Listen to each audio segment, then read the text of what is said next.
Bonjour Sylvie Brunel. Bonjour Christophe Moret. Votre voix est familière aux auditeurs de Radio Notre-Dame, puisque vous venez de temps en temps voir Louis Dauphren, notamment pour la revue de presse. Et là, vous publiez Le sourire de l'alligator aux éditions du Rocher. C'est une fable écologique, dites-vous. Alors, le roman est la science de l'anomalie, écrivait Louis Aragon, et puis là, on y est. Nous assistons au dérèglement climatique, à la montée des eaux et à la possible disparition de la Camargue. Fait surprenant, une nouvelle faune s'installerait au paradis des chevaux et des taureaux. Un alligator venu d'on ne sait où. Alors, la région, le pays, le paradis, est partagé en deux communautés qui se partagent au quotidien. Il y a les Gardians et les Gitans. Il y a les gens du voyage venant se rassembler tous les 24 mai en pèlerinage auprès de la Vierge Noire. Et puis, il y a les Gardians. Ça devient très très compliqué parce qu'il y a énormément de nouvelles lois, de nouvelles procédures administratives. On va en parler pour les riziculteurs, c'est extrêmement compliqué. Et finalement, la Camargue est assez polluée par plein de choses et vous pleurez. Alors on a une question de culture et de nature. Je vous cite pour l'identité. Vivre en Camargue, c'est participer à chaque moment de la vie, les plus joyeux comme les plus tristes, au grand cérémonial d'une culture qui doit s'exposer pour résister. Le voyeurisme des étrangers face à ce qu'ils perçoivent comme une représentation permanente renvoie les Camarguais à la force de leur identité et les soude. Quelle est-elle, cette culture ? Alors, la Camargue, c'est une terre fabuleuse, c'est un polder entre les deux bras du Rhône, et c'est une terre de légendes et de mythes, soudée par une foi profonde. Cette foi, elle a été codifiée dès le début du XXe siècle dans le cadre de Frédéric Mistral et notamment du marquis de Baroncelli qui a fait reconnaître le pèlerinage des Gitans envers, vous l'avez cité, Sarah, la Vierge Noire, dont on dit qu'elle a accueilli sur le rivage Marie Jacobée et Marie Salomé, qui arrivaient de Palestine dans une barque sans rame ni voile. C'est une terre de foi profonde, c'est une terre de tradition, puisque le marquis de Baroncelli a voulu résister à la modernisation industrielle, technicienne venue de Paris, comme on résiste aujourd'hui à celle de Bruxelles, en donnant à ces cavaliers qui étaient de pauvres gens qui gardaient leurs taureaux comme à bâton planté dans des marécages. Il leur a donné des lettres de noblesse. C'est la nation gardienne qui a à la fois des tenues, des traditions, des célébrations autour du culte de ce qu'on appelle le biou, c'est-à-dire le taureau aux cornes en forme de lyre. Et ce taureau, on ne le met jamais à mort dans la course camarguaise. Et puis, après le marquis de Baroncelli, il y a eu un autre homme qui a fait que la Camargue a été connue dans le monde entier, aimée dans le monde entier. C'est le film Crin Blanc, qui a eu la Palme d'Or à Cannes en 1953. Oui. Et le petit Folco, vous savez, préfigure l'équitation affective, l'équitation où on est fou des chevaux. Ce ne sont plus des chevaux outils, ce sont des chevaux amis. La Camargue devient pour le monde entier le paradis où les chevaux et les enfants sont toujours des amis. Alors tout ça, c'était bien sûr... Amis et complices. Et complices. Alors ouais. Le petit garçon qui jouait Crin Blanc, Alain Emmerich, il disait qu'il était le plus vieux petit garçon de Camargue, vient de mourir à l'âge de 82 ans. Et je situe mon roman au moment où a lieu le grand pèlerinage. D'abord le pèlerinage de Sainte-Sarah, le 24 mai. Le pèlerinage de Marie Jacobée et Marie Salomé, le 25 mai. Et puis, le 26 mai, l'hommage autour du tombeau du marquis de Baroncelli. Et dans cette Camargue où finalement la nature... Il est où ce tombeau ? Il est juste à la sortie des Saintes-Maries de la Mer. D'accord. C'est un très beau tombeau où les Arlésiennes, les Gardians, les prêtres, les Gitans se retrouvent pour célébrer cette foi chrétienne qui unit la Camargue. Alors, vous en parlez avec beaucoup de soleil et de joie, mais enfin, tout n'est pas rose, je vous cite. Le riz ne rapporte plus. Produire coûte de l'argent au lieu d'en rapporter. Il ne sait pas combien de temps encore il arrivera à tenir. Les charges l'étranglent. Les normes de production changent sans cesse. De plus en plus de traitements sont interdits. L'Italie et l'Espagne ne se privent pas de les utiliser. La concurrence déloyale et les tracasseries de l'administration le rendent fou. Chaque jour tombe un nouveau règlement. Chaque jour, une nouvelle taxe. Tout est devenu trop lourd, l'exploitation demande sans cesse de nouveaux investissements, d'énormes machines pour récolter le riz, équiper les tracteurs de systèmes informatiques, acquérir des lasers pour créer des champs parfaitement horizontaux avant de les inonder. Être riziculteur aujourd'hui, c'est scruter son ordinateur et son compte bancaire, bien plus que le ciel ou le champ. Le métier est devenu trop technique pour lui. Oui, alors, vous savez, moi... Ce que vous racontez là... C'est la vérité, bien sûr. Tous les agriculteurs, même dans la Beauce... le vivent. Alors, vous le savez, moi, je travaille depuis très longtemps sur les questions de développement durable, de sécurité alimentaire. Vous avez écrit pas mal de bouquins. Oui, et la crise agricole, évidemment, a été pour moi l'objet d'une intense mobilisation. Donc, cette Camargue, elle n'est belle que parce que les riziculteurs dessalent les terres, ce qui permet au cheval blanc et au taureau noir d'avoir des pâturages, et que parce que les saliniers créent des étangs de concentration du sel qui permettent aux flamants roses, la fameuse trilogie de la Camargue, le cheval, le taureau, le flamand, d'exister. Et malheureusement, aujourd'hui, les acteurs productifs de Camargue sont soumis à une petite musique désespérante où on leur dit qu'il faut se replier, qu'il faut renaturer, qu'il faut rendre la Camargue à la nature. Mais en l'espèce, la nature en Camargue, c'est la mer, c'est le sel.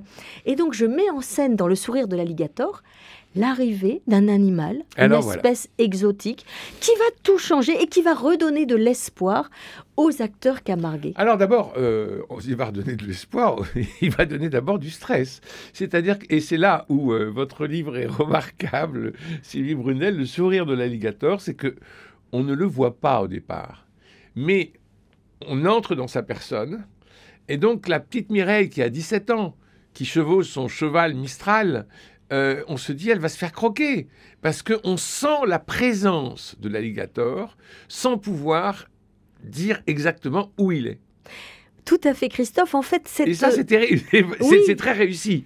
Oui, l'alligator rôde. Alors, il faut dire, bien sûr, aux auditeurs comment cet alligator arrive en Camargue, parce que ce n'est pas un secret dans le roman. Vous savez que dans la Drôme, il y a la plus grande ferme d'élevage aux crocodiles d'Europe, qui s'appelle la ferme aux crocodiles, qui est une magnifique réserve tropicale.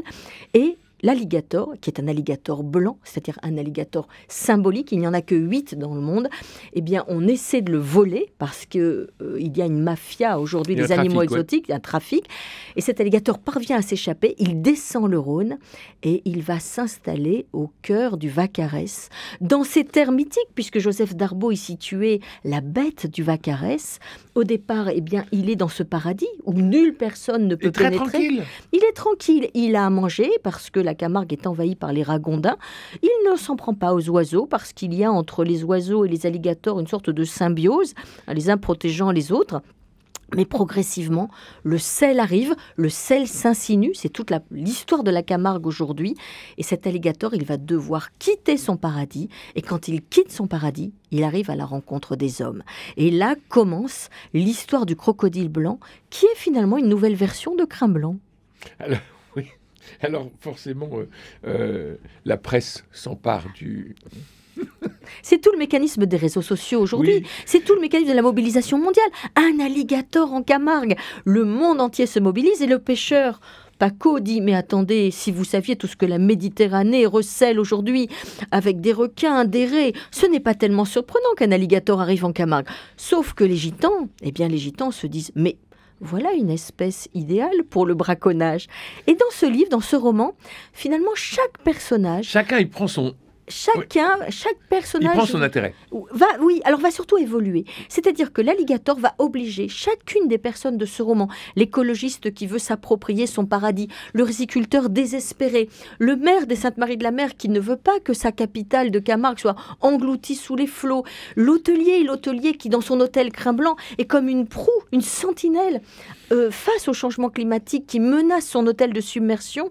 Eh bien, chacun de ces personnages, il va évoluer face à l'alligator. Et puis il y a du tertre, ça c'est un drôle de loustique. Alors du tertre, c'est le directeur de la Tourade. Et oui. Vous savez, on a un gros problème aujourd'hui avec une certaine écologie qui est très élitiste et qui voudrait rendre les lieux à la mer, en oubliant qu'en Camargue, la beauté de la Camargue, elle est d'abord due au travail de ces hommes. Absolument. Et donc c'est ce que ce livre explique aussi à travers tous ces personnages. C'est la grande conclusion de votre livre et du roman. C'est le triomphe, finalement, que le triomphe de la foi.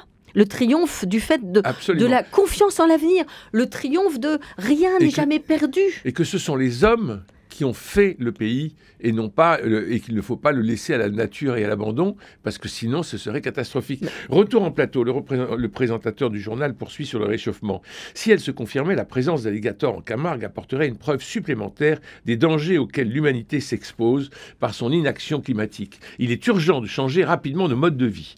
Aussitôt défile un pot pourri mêlant des sols d'argile desséchés, craquelés, la déforestation en Amazonie, un ours blanc perdu sur un morceau de banquise, des cheminées d'usines crachant leur fumée noire, des campements de fortune au Sahel, tandis qu'une députée écologiste si réputée pour ses diatribes qu'elle en est devenue qu'elle est devenue une des meilleures clientes des médias, admoneste le téléspectateur. Les journalistes sont allés à l'interviewer à l'Assemblée nationale, dans la salle des 4 colonnes, ce qui confère à ses propos toute la sonalité nécessaire.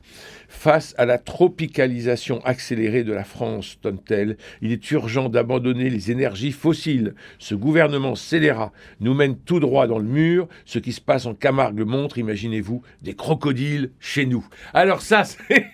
Je trouve l'ironie de votre roman merveilleux parce que finalement c'est le miroir un peu de ce qui se passe. On a bien repéré Madame Rousseau, dans cette diatribe, mais c'est du grand n'importe quoi. Non, c'est pas du grand n'importe quoi, c'est ce qui se passe aujourd'hui. C'est-à-dire qu'aujourd'hui, on nous dit que nous devons nous replier, que le temps de l'aménagement humain est terminé. Si la Camargue existe, c'est parce que Napoléon III a construit des digues, a endigué le Rhône, que parce qu'il y a eu un réseau d'irrigation et de drainage. Et aujourd'hui, la petite musique camarguaise, c'est de dire « Camarguais, partez ». Faites le deuil de ce que vous avez aimé. Ces paysages qui sont des héritages n'existeront plus. Et finalement, mon alligator, parce que ce n'est pas un crocodile, c'est un alligator. On va y venir. Eh bien, mon alligator, c'est ce qui nous permet aussi de comprendre ce que nous vivons aujourd'hui à travers une terre que j'aime profondément, une terre magnifique, une terre de légendes, de mythes, de traditions, qui est cette Camargue. Alors, le fameux du Tertre, qui est quand même, encore une fois, un drôle de loustic, lui, il va aller acheter des crocodiles dans les quartiers nord de Marseille. Vous vous dévoilez tout, vous, Christophe. Non, je ne dévoile pas. Je donne juste des points d'évolution de votre roman, parce que on est quand même sidéré, mais j'ai pas compris quel était son but. Alors, d'abord, il y a un certain cynisme aujourd'hui de certains mouvements écologiques qui n'ont absolument aucun scrupule à dire à des acteurs productifs. Vous avez cité les agriculteurs, je vous ai parlé des saliniers, mais aussi les hôteliers, etc., qu'ils doivent s'effacer. En Camargue, la renaturation, c'est juste l'entrée de la mer, c'est juste la montée du sel. Eh bien, cet écologiste, ce directeur de la Tourade. Alors, vous savez qu'en Camargue, le Vacarès est une réserve intégrale depuis 1927. Quand l'alligator blanc apparaît, cet alligator blanc qui est apparu spontanément, parce qu'il est descendu le Rhône, il se dit qu'il tient un intérêt pour sauver ce territoire qu'il adore, mais que pour que cet intérêt soit, réel, il faut qu'il n'y ait pas un seul alligator, mais il faut réintroduire les alligators et les crocodiles en Camargue. Et il va donc s'entendre, je ne voudrais pas tout dévoiler, il va donc s'entendre et il va faire une manipulation, mais c'est ce que nous vivons aujourd'hui. Tout un ensemble de manipulations au détriment de ces gens qui, au quotidien, font cette Camargue que nous aimons. Et alors, les crocodiles, c'est pas la même chose que les alligators. Non. Alors d'abord, l'alligator, on dit qu'il sourit toujours, le sourire de l'alligator. Oui. Pourquoi ? Parce qu'il a une tête ronde et il cache ses dents. Donc il a cette espèce de bouche festonnée qui lui donne l'impression de nous sourire. Alors c'est pas un hasard, évidemment, si j'ai intitulé ce livre « Le sourire de l'alligator », parce qu'il nous adresse aussi un clin d'œil sur nos errances. Et puis le crocodile, lui, c'est un animal qui montre ses dents, qui a la tête en triangle.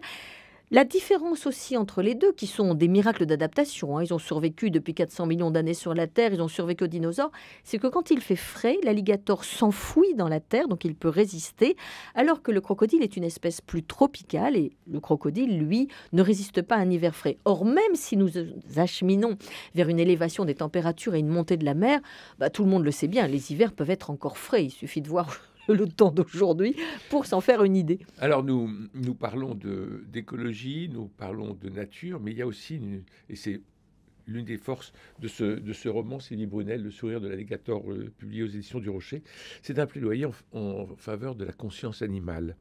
Elle est portée par Samuel, qui est le vétérinaire passionné des sauriens. On assiste à une séance de marquage au fer rouge, et il y a cette scène terrible d'émasculation d'un entier. Un entier, c'est un étalon, oui. C'est un étalon, c'est le nom donné aux chevaux non castrés. Et alors là, on a une scène qui est terriblement... On ne va pas la raconter, et on va pas dire comment ça se termine, mais on sent que vous avez une volonté un plaidoyer pour la conscience animale, et qu'en Camargue, les animaux vivent vraiment presque, je dirais, à égalité avec les hommes. Oui, alors bien sûr, il y a cette figure du cheval ami qui est crin blanc, qui vraiment préfigure notre amour aujourd'hui, cet amour notamment des femmes qui vont se tourner vers les chevaux, vont vouloir les préserver. Donc il y a à travers le personnage de Mireille qui fait écho bien sûr à Frédéric Mistral, cet amour profond des jeunes femmes et des gardiens pour leurs chevaux. Il y a aussi bien sûr la figure. Il y a un chien aussi qui joue un grand rôle dans ce livre. Mais il y a aussi finalement ces alligators à qui, eh bien, on se rend compte que ces alligators, ils jouent aussi leur propre partition. Et que cet alligator blanc, qui est une figure très attachante, il a sa conscience, il a sa volonté d'exister. Et il va nouer avec Samuel Martin notamment. Alors Samuel Martin, c'est le vrai nom du directeur de la ferme aux crocodiles de Pierre Latte. Oui, j'ai demandé à Samuel Martin si je pouvais le mettre en scène dans un roman à la gloire à la fois de sa ferme, de son travail de biodiversité auprès des Sauriens. Il a accepté et je mets en scène finalement le vrai Samuel Martin. Il s'appelle comme ça, il dirige la ferme aux crocos et il a veillé à la véracité scientifique de mon livre. Il y a une scène qui est terrible quand le cheval est couché et que les crocodiles peuvent attaquer et la nuit tombe et lui il est là où il doit à la fois sauver le cheval, écarter les crocodiles, attendre le retour de Mireille sur son cheval Mistral qui est allé chercher des médicaments. On ne sait pas comment ça va se finir. Et là, on tourne les pages avec frénésie. Parce qu'il n'y a pas que Mistral, le cheval de Mireille. Il y a Filou, il y a Grisou, il y a Saladel. Oui. En Camargue, chacun a son cheval aimé. Donc, c'est un roman aussi qui traduit une société profondément imprégnée d'un amour de la nature, d'un amour de ces animaux que l'on a apprivoisés. La Camargue, le taureau n'est jamais tué. Dans la course camarguaise, c'est lui qui figure en haut de l'affiche, c'est lui à qui l'on fait un tombeau, c'est lui qui finalement est célébré à travers la bouvine. Mais enfin, il faut arrêter de nous faire croire que les animaux sauvages sont les bienvenus, lance soudain Alexandre sous le regard médusé de son père. Les loups, les requins, les crotales, c'est toujours le même refrain qu'on nous sert dans le monde entier. Rien à craindre si on respecte les territoires. Alexandre dessine les guillemets avec ses deux mains. Quand l'homme est attaqué, c'est qu'il est coupable. Trop facile. Jacqueline doit s'en retourner dans sa tombe. Dites-le aux touristes allemands, blessés sur la piste des Méjanes. Combien d'autres morts faudra-t-il avant que nous réagissions? Ça suffit maintenant. Un prédateur reste un prédateur. On n'a pas besoin de cette nouvelle menace en Camargue. Et effectivement, on a l'impression avec cet alligator d'être avec le loup des Pyrénées, l'ours des Pyrénées et le loup des Alpes.